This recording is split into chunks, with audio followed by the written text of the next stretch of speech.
Every autumn, when the air turns golden with the scent of shuli and dunuchi smoke, Bengal awakens, not just to worship the goddess, but to celebrate her arrival, through art, through community, through imagination.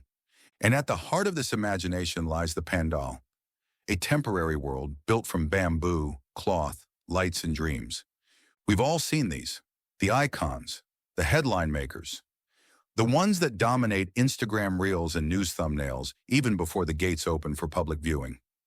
Weeks before Durga Puja, bloggers, influencers, and news portals start announcing their top 10 pandals of the year. The same names almost every year, the same race to click, to post, to be the first to crown the best. But amidst this noise, something gets drowned out. Something humble, something powerful, something deeply human. The local pandals, the ones tucked between narrow bylanes, surrounded by small tea stalls and half-broken benches. The ones that may never win awards, may never trend, but still create magic. Not with money, but with meaning. In one such local pandal, just a few lanes from our home, we see used, discarded baskets, kitchen strainers, and mirrors to create an illusion of sunrise. Hundreds of humble items woven into art. No corporate sponsor, no PR campaign, just imagination stitched with sincerity. Another one nearby dared to speak about old age, how society often forgets its elders once their hands grow slow. They used voiceovers of real seniors, their laughter, their loneliness, their memories, playing softly as people walked through the pandal. It wasn't just decoration, it was a conversation. And yet, you won't find these names in puja parikrama lists. Every year, thousands of people stand in line for 6, sometimes 7 hours, to see a handful of pandals everyone already knows. Yes, they are spectacular, no doubt. Their scale, their lighting, their grandeur are mesmerizing.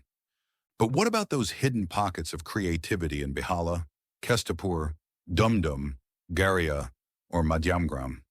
What about those artisans who spend nights threading straw baskets into chandeliers, or painting deities on jute cloth, or turning clay pots into storybooks? Why do their efforts deserve less applause?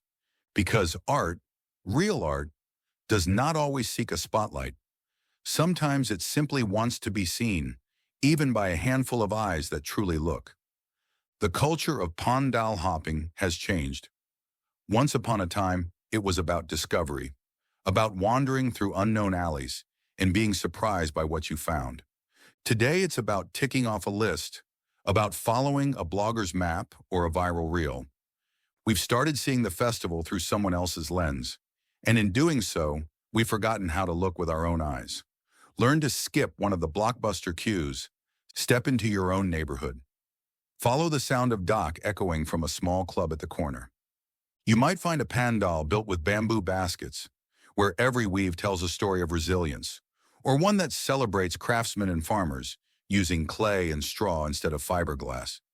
You might walk into one where mirrors and utensils create kaleidoscopic reflections, or another where a child's drawing inspired the entire theme. They may not have laser lights or giant sponsors, but they carry something more enduring: authenticity.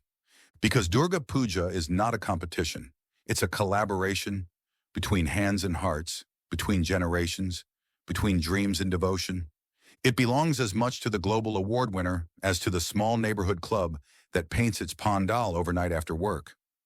Time to wonder, when the goddess comes each year, does she choose to bless only the famous pandals? Or does she linger a bit longer where a tired artisan stands barefoot, watching people admire his handiwork for the first time? Maybe the divine lives more vividly in these unnoticed corners, where art is born out of effort, not expectation. So this year onwards, let's celebrate differently. Let's talk about the creators, not just the creations. Let's value the silent brilliance of small committees who build grandeur from garbage, who make meaning from the mundane. Visit that pandal next door, the one without a sponsor board, the one lit by borrowed fairy lights and faith, the one where children stand proudly holding bamboo sticks to guard the gate. Take a moment to stop there. Look around. Listen to the story they're trying to tell.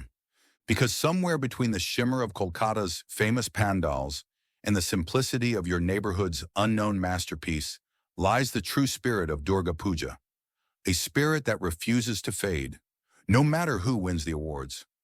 Let every puja be a reminder that art doesn't always need validation, it needs viewers who care.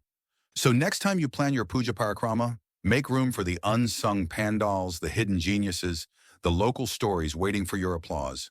Because sometimes the truest form of devotion is not in standing in queue for hours, but in standing still for a few minutes to appreciate a creation made straight from the heart.